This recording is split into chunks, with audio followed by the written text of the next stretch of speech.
por ahí prefiero asegurar que ahora esté andando y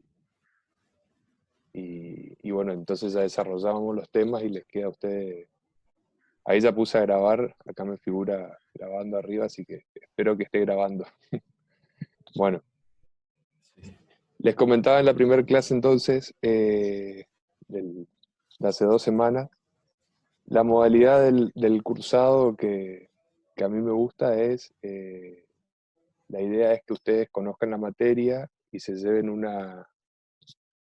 conocimiento general de la materia que les permita resolver los problemas que se les va a ir presentando en la profesión o en la actividad laboral que ustedes realicen y que se relacione con el tema del derecho administrativo y el derecho procesal administrativo. Es decir, brindarles herramientas a los fines de que ustedes puedan resolver esos problemas, más que eh, obligarlos a memorizar o a memorizar leyes, artículos, autores.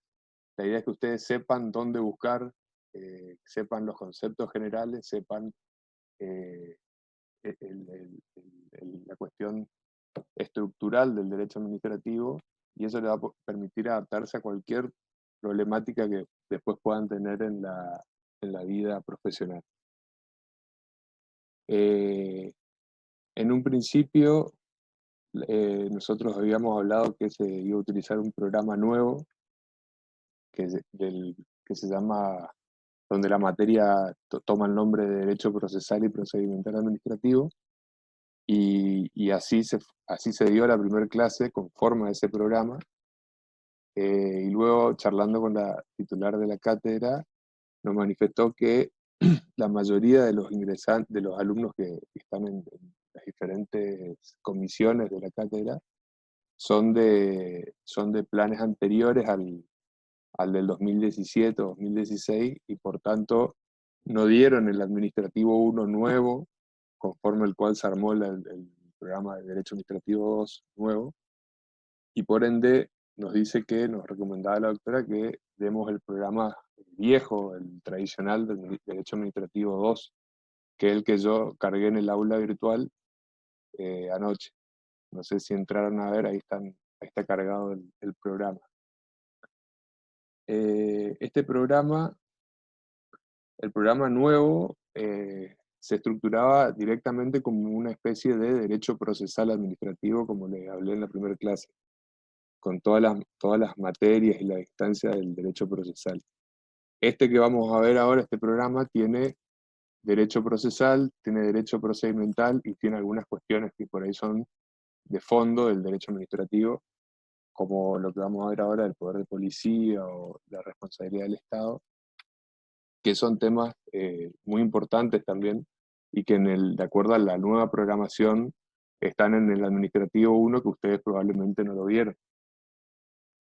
Así que para los que estuvieron en la primera clase, no es una clase perdida, sino que lo que se dio en la bolilla 1 de ese programa va a corresponder a la 4 y 5 del programa viejo, así que ya estaríamos con 2 bolillas prácticamente dadas, salvo algunos temas específicos, pero en general esas bolillas estarían ya dadas con lo que se dio en la primera clase.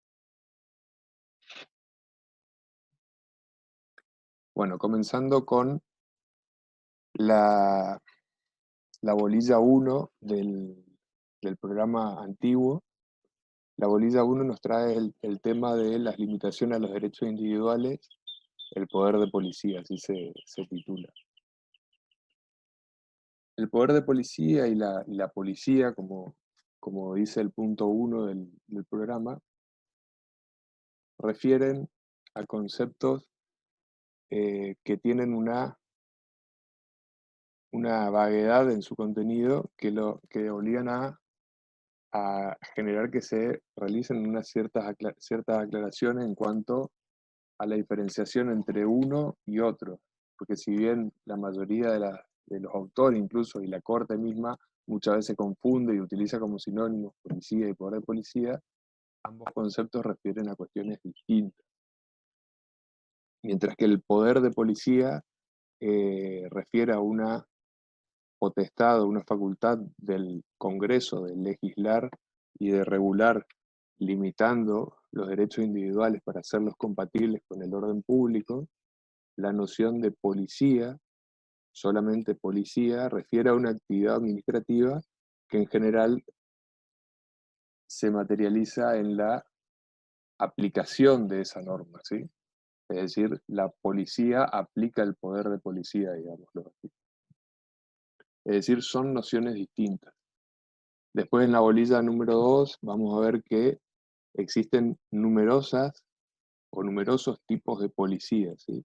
Policía de salubridad, policía de las personas individuales, del trabajo, del culto, y vamos a desarrollar algunas de ellas.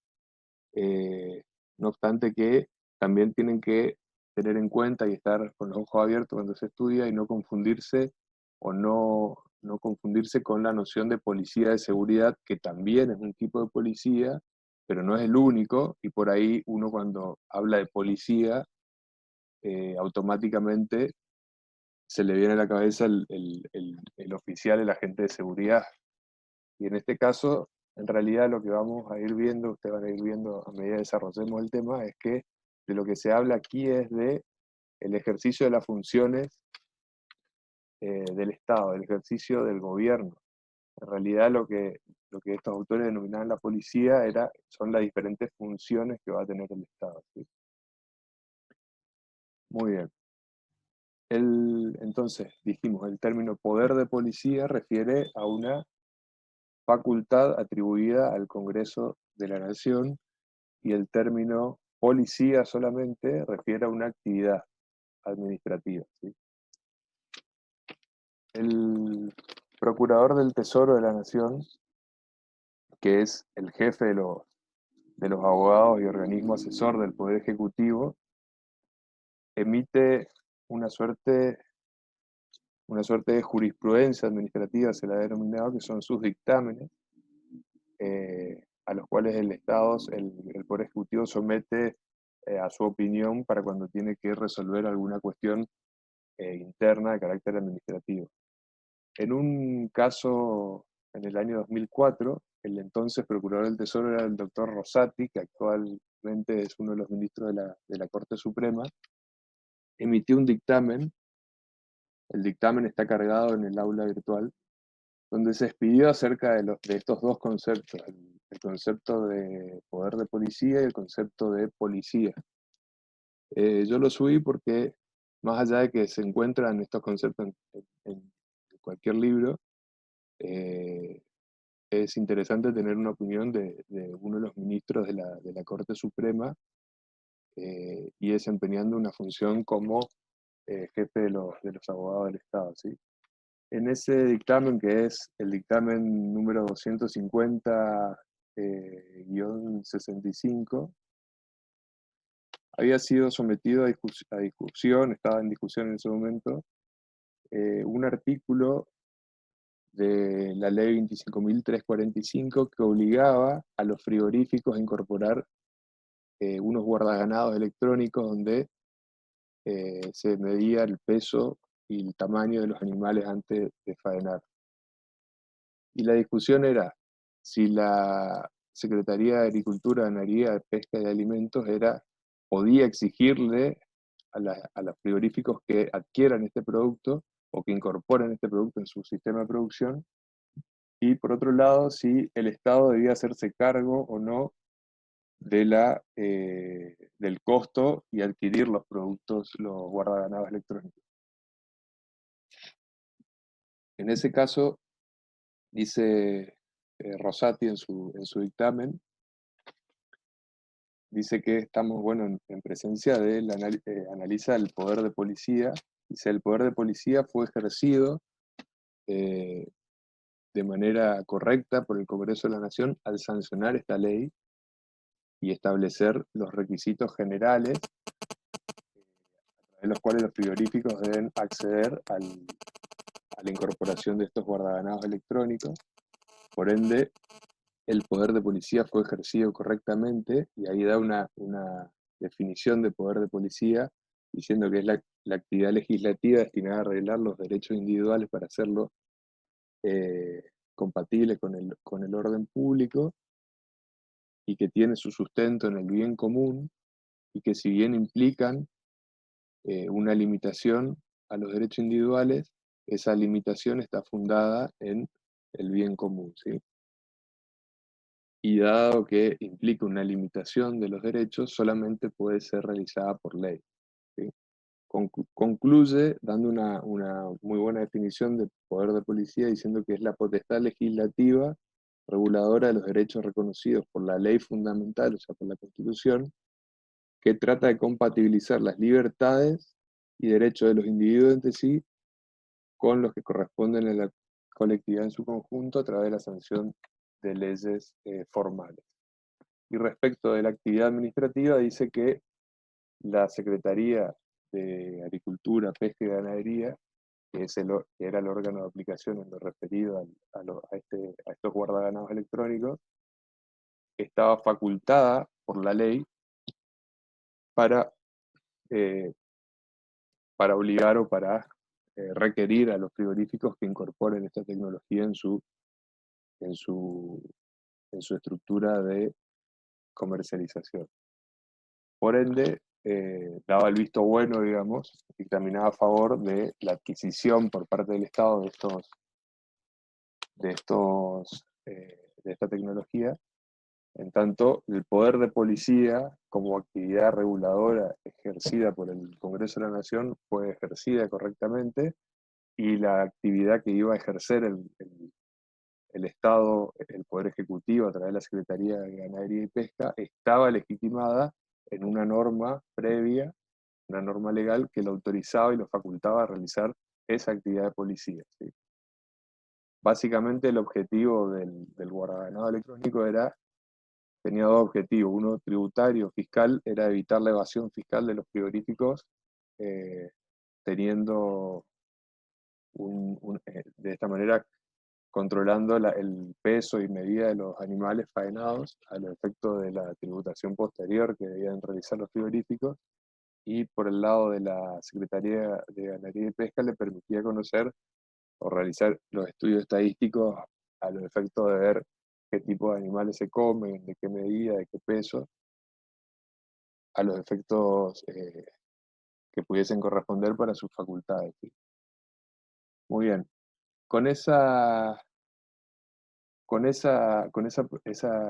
dictamen del procurador, entonces tenemos bien delimitada, o en un ejemplo incluso, qué son estas facultades de policía y de poder de policía. Remarco mucho esto, como remarqué en la primera clase, la diferencia entre proceso y procedimiento, porque son conceptos que suenan similar, pero refieren a cuestiones diferentes, ¿sí?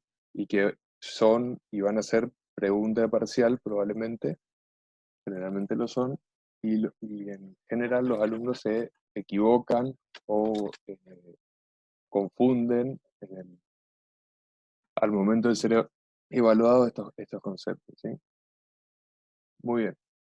Seguimos con el punto 2, que refiere a la evolución histórica de la noción de poder de policía.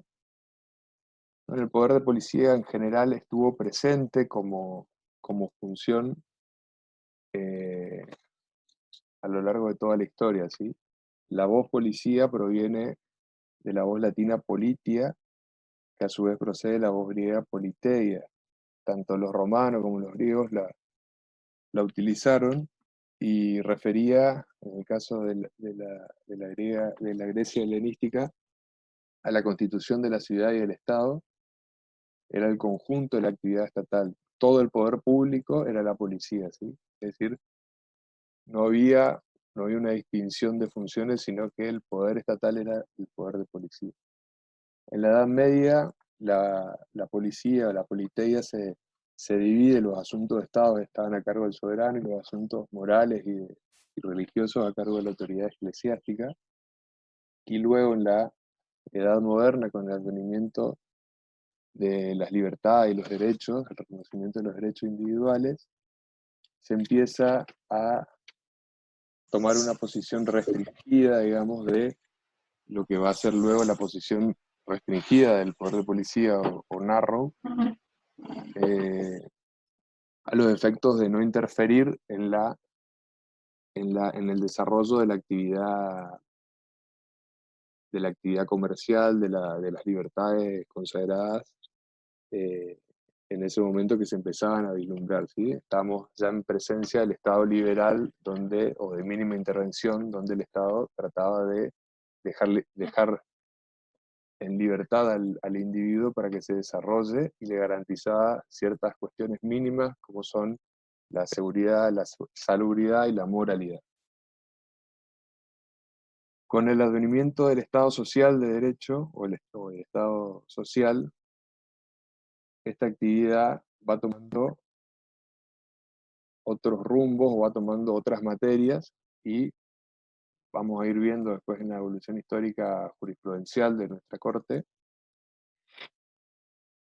cómo el Estado va incrementando su actividad hasta el día de hoy, que tiene múltiples actividades en múltiples ámbitos y por ende algunos autores que son los que son, digamos, pro poder de policía, están de acuerdo con el concepto, dicen que es una noción que se está cada vez tomando más fuerza o que requiere de su estudio, en tanto el Estado realiza múltiples actividades que deben ser reguladas, ¿sí? Muy bien. Como ustedes pueden ir viendo, en realidad lo que estamos hablando acá es de la facultad del Estado de regular, es decir, de la potestad regulatoria del Estado, tanto legal como luego la aplicación de esa norma, ¿sí? Por ende, ya les voy anticipando que esta noción de poder de policía y de policía en general es controvertida y hay un gran sector de la doctrina que propugna por su desaparición. Después vamos a ir viendo al final de la bolilla, si llegamos, cuáles son las críticas. Y uno de los críticos es Gordillo, que yo le subí un trabajo de su libro que está online. Pero bueno, seguimos con el programa, ¿sí? Los fundamentos del poder de policía. Como Doctor, vimos, disculpe, le interrumpa. Si no me equivoco, el Zoom tiene únicamente 40 minutos para ser usado. Después tiene que volver a formar una nueva de identificación como acuerdo, para que ingresemos. de acuerdo a lo que nos dijeron, la facultad compró la licencia y creo que Ah, entonces ya no. las clases pueden ser de una hora, algo así, creo. Pero Ah, disculpe. igualmente ya les aviso que, o sea, vamos a dar la clase hasta que se pueda, todos los temas que se puedan, y si por ahí queda colgado, no se puede seguir la reunión o lo que fuese, eh, recién estoy viendo acá los chats que me pusieron que hable más fuerte, perdón, recién lo veo. Eh, yo voy a subir después, si queda algún tema pendiente o algún tema que falte desarrollar o ya se hace muy largo, porque también cansa por ahí estar hablando, o acá se producen, yo estoy en mi casa, así que pueden venir los chicos, vamos a subir, si falta desarrollar un tema, voy a grabar un video sobre el tema ese para terminar de explicar en el caso de que no se llegue a dar todo, o que se corte el Zoom o se corte internet por cualquier cuestión de eso, ¿sí? Sí, Muy bien, seguimos entonces. ¿Tienen el programa ahí? ¿Van viendo más o menos cómo vamos desarrollando? Ahora vamos a tratar el tema, el punto 4, que habla del fundamento constitucional y los límites del ejercicio del poder de policía. El fundamento constitucional o el fundamento del poder de policía, como vimos en la época del Estado feudal y monárquico, el poder de policía se fundamentaba en el poder absoluto del señor feudal o del rey. Ese era su fundamento y su límite era la propia voluntad del rey, es decir, él decidía o no limitarse. Era un poder de policía del Estado contra el particular, ¿sí? En ese momento, eh, con el advenimiento de los regímenes democráticos constitucionales, el fundamento del poder de policía va a pasar a ser la Constitución y la ley. En, nuestro, en nuestra Constitución Nacional, la tengo acá en la otra computadora, no tenemos, hasta el año 94, no teníamos normas que refieran al poder de policía con esta terminología, ¿sí? No obstante, es un concepto que la Corte lo desarrolla del año 1800 en adelante, ahora vamos a ver los fallos, aún sin tener una mención expresa del concepto en el texto constitucional, ¿sí? No obstante ello, el artículo, digamos, base del cual se extrae esta potestad reglamentaria es el artículo 14 de la Constitución, que establece que todos los habitantes de la nación gozan de los siguientes derechos conforme a las leyes que reglamenten su ejercicio. Y ahí realiza la enumeración que la estudiamos varias veces, el derecho de trabajar, ejercer industria lícita. Bueno. Es decir, dice que todos los habitantes de la nación ejercen los derechos, pero conforme las normas que lo reglamenten, las leyes que lo reglamenten. Es decir, los derechos no son absolutos, es decir, los derechos son susceptibles de ser limitados o reglamentados. Eh, este es el fundamento constitucional del poder de policía, es la admisión por parte de los ciudadanos de que sus derechos pueden ser limitados. No obstante, ahora vamos a ver cuánto pueden ser limitados y cómo pueden ser limitados, que son dos cuestiones sumamente importantes para luego evaluar la constitucionalidad de esas limitaciones, ¿sí? Doctor, disculpe, estaba teniendo problemas con la con el micrófono. Se está cortando. Sí, ahí se escucha, no sé, yo estoy... Ahí se escucha mejor. Ah, bueno, entonces lo voy a acercar un poco más a la boca. Bueno, seguimos. Le decía que el fundamento del poder de policía en nuestro ordenamiento jurídico está dado por principalmente el artículo 14 de la Constitución Nacional, que establece que todos los habitantes de la nación gozan de los siguientes derechos conforme a las leyes que reglamenten su ejercicio. Es decir, no se tratan de derechos absolutos, sino de derechos susceptibles de ser limitados a través de las normas legales. Esta, esta norma constitucional se tiene que complementar con una norma del Pacto San José de Costa Rica, el artículo 30, donde también de similar manera se establece que las restricciones permitidas a los derechos consagrados en el Pacto San José de Costa Rica deberán efectuarse conforme a las normas legales, ¿sí? Y así las diferentes constituciones y órdenes constitucionales provinciales tienen normas similares de similar rango, donde establecen el ejercicio del poder de policía. Por ejemplo, la Constitución del Chaco establece como una atribución del Poder Ejecutivo ejercer el poder de policía, en el artículo 141, inciso 12, y en el artículo 206, inciso 8, establece como facultad también del intendente municipal la de aplicar multa y sanciones propias del poder de policía.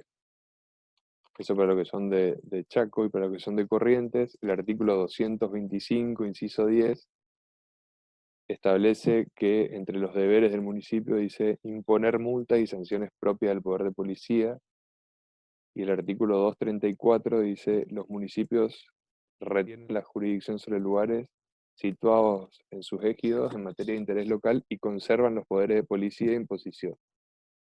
Es decir, que las constituciones provinciales sí han adherido en sus textos de manera expresa a la noción de policía, aunque por ahí con deficiente técnica, pero está el concepto en el texto constitucional.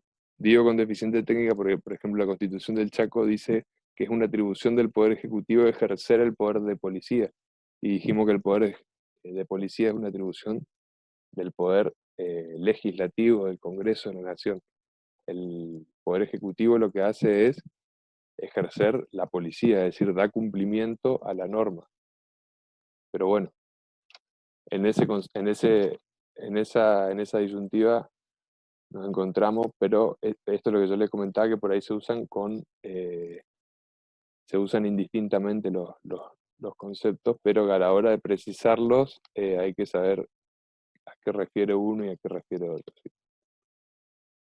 Como vimos, estas limitaciones, estas restricciones a las libertades individuales en pos de los derechos de todos, de hacerlos compatibles a los derechos individuales con los derechos consagrados para todos, no puede ser ejercida de manera arbitraria, de cualquier manera, ¿sí? Tiene ciertos límites que deben ser respetados. El primer límite está dado por el principio de legalidad. La legalidad, dice el poder de policía, dado que implica una disminución, una supresión parcial o una limitación de derechos individuales, requiere que sea materializado en una ley formal. ¿Qué es una ley formal? Una ley aprobada por el Congreso de la Nación conforme el régimen establecido en la Constitución Nacional, ¿sí? A su vez, la policía, estos límites son aplicables al poder de policía y a la policía. Y la policía, como actividad administrativa, se va a manifestar en el plano jurídico a través de actos administrativos.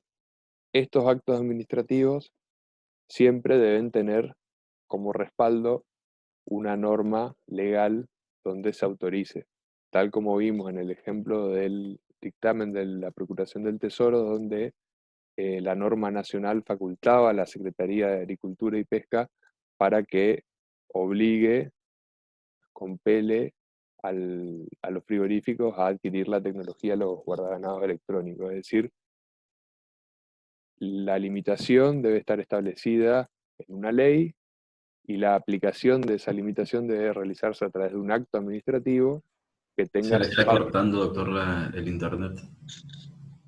Ahí, a ver, hola, hola,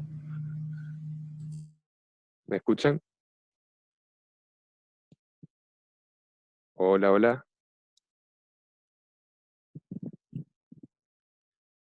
hola,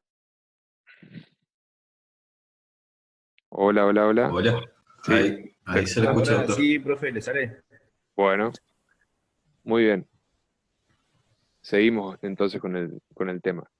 El segundo límite, el segundo límite del que nos habla el programa es la razonabilidad. La razonabilidad es un concepto que los tratadistas lo hacen derivar del artículo 28 de la Constitución Nacional, donde se establece que los principios, garantías y derechos reconocidos en los artículos, en la parte dogmática de la Constitución, no pueden ser alterados por las leyes que reglamenten su ejercicio. Si la razonabilidad refiere a la justa adecuación, a la proporcionalidad, al equilibrio entre los motivos y fines de la actividad política con los medios dispuestos para alcanzarlo, de modo que esos motivos y fines no aparezcan como desvinculados de los medios que se utilizan. O para decirlo en términos más claros, es la debida proporcionalidad que debe existir entre los medios y los fines buscados, ¿sí? Por ejemplo, en un fallo que también subí en el aula virtual, se llama Almirón, la causa de la Corte, del año 38, se discutía la razonabilidad de un reglamento de un instituto de geografía que obligaba a los alumnos a tener visión en los dos ojos. O sea, para para ingresar a estudiar el profesorado de geografía, uno debía tener la visión perfecta en los dos ojos. Y esta norma fue impugnada por la madre de una adolescente que quería ingresar al instituto y no podía ingresar, o sea, no tenía la visión de un ojo y se le negó el ingreso por eso, ¿sí? Y la Corte dijo que, bueno, que la reglamentación era irrazonable en tanto no había una proporcionalidad ni había una adecuación de los fines de estudiar, de ejercer la docencia, con la exigencia de ver con los dos ojos, es decir, tampoco había no había la no visión de un ojo podía afectar que la chica se prepare para ser profesora, que pueda estudiar y que luego pueda enseñar. No había una proporcionalidad ni una adecuación con el fin que se perseguía, que tampoco se advertía claramente cuál era con esa reglamentación. Por ende, declaró la inconstitucionalidad de ese reglamento y bueno, la chica esta pudo estudiar el profesorado. Otro fallo de la Corte, Frascali, también relacionado con la parte, vamos a ver muchos fallos relacionados con la parte cárnica, de ganado. En este fallo se debatía la facultad del SENASA para sacrificar una partida de animales que habían sido interceptados en tránsito sin los papeles correspondientes que exigía la reglamentación. La norma le daba 48 horas al propietario, en el caso que no tenga los papeles exigidos, para presentarlos, y si no, los animales eran sacrificados, ¿sí? La Corte falló diciendo que en ese caso la norma era razonable, en tanto estaba establecido legalmente esta exigencia de contar con los papeles cuando los animales estaban en tránsito. Los propietarios sabían de esta reglamentación, en tanto se dedicaban a la comercialización de ganado. No se les dio un plazo a los efectos de cumplir con el requisito eh, con el requisito exigido, y aún así no lo hicieron, por lo que consideró que era razonable la exigencia en ese caso, ¿sí? Es decir, a los efectos de evaluar la razonabilidad o no de una norma. Hola.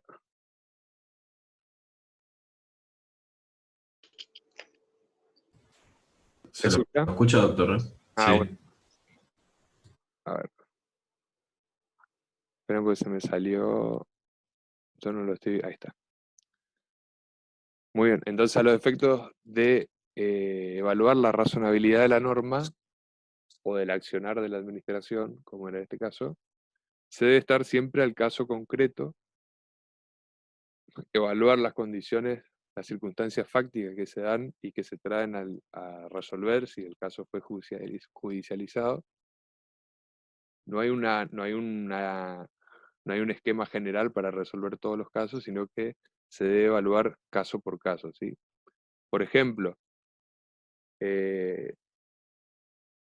la obligación que tenemos actualmente de realizar el aislamiento social preventivo y obligatorio, después vamos a hacer un trabajo sobre un fallo, fue declarado constitucional hace pocos días por un tribunal, eh, por un tribunal de Buenos Aires, diciendo, bueno, que era una limitación razonable, de que no hay otra salida que no sea esta, no hay una vacuna, no hay otra forma de prevenir, y que se ajustaba a las disposiciones internacionales en materia de salubridad, y que, bueno, el bien protegido, que es la salud pública, requería adoptar esta medida extrema de, de aislar a la sociedad y que cada uno esté recluido, digamos, en su hogar, no pudiendo salir a los efectos de evitar la propagación del virus.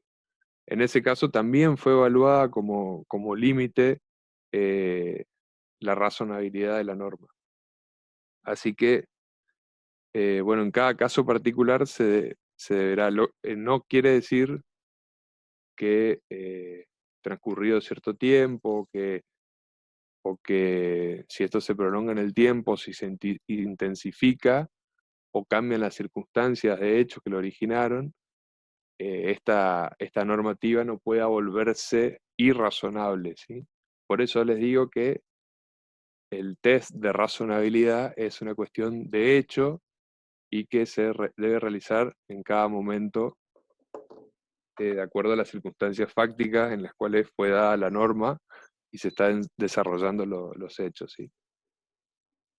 El otro límite es la intimidad. Bueno, la intimidad referida particular a la libertad que se da en el ámbito interno, a la vida privada de la persona, y a la que refiere el conocido artículo 19 de la Constitución, que dice que las acciones privadas de los hombres que de ningún modo ofendan la moral y el orden, ni perjudiquen a terceros, están solo reservadas a Dios y exenta de la autoridad de las leyes y los magistrados. Es decir, que siempre que estemos dentro de nuestro ámbito interno, ese ámbito interno no puede ser reglamentado por el Estado. Después lo vamos a ver cuando tratemos la policía de culto, cómo se regulan las religiones, se regulan los cultos, pero no se regulan cómo se ejercen esas religiones, ¿sí? Siempre que sean dentro del ámbito privado y no perjudiquen a terceros. Por ejemplo, en el caso que ya les mencioné del decreto que establece el aislamiento social obligatorio, la norma es razonable en los términos en que está redactada, en tanto contempla excepciones. Ahora, si la norma incorporaría, además de las restricciones o limitaciones que tiene, incorporaría disposiciones o obligaciones que debemos realizar dentro de nuestra casa como ser, que tienen que estar en cuarentena, no pueden salir, y al momento de levantarse a la mañana deben lavarse las manos, transcurrido media hora deben nuevamente lavarse las manos, y va a pasar un inspector a controlar que así lo hagan, se les va a hacer un examen, etc. Ahí estaríamos ya metiéndonos dentro del desarrollo de la vida privada, de la vida interna. Si yo quiero dormir hasta las 3 de la tarde duermo, y si me quiero lavar las manos al mediodía, es una cuestión que me atañe a mí. Mientras yo no salga no voy a contagiar a nadie, ¿sí? Ese límite de la intimidad personal no queda salvaguardado de la autoridad administrativa y de la autoridad del Congreso. Muy bien.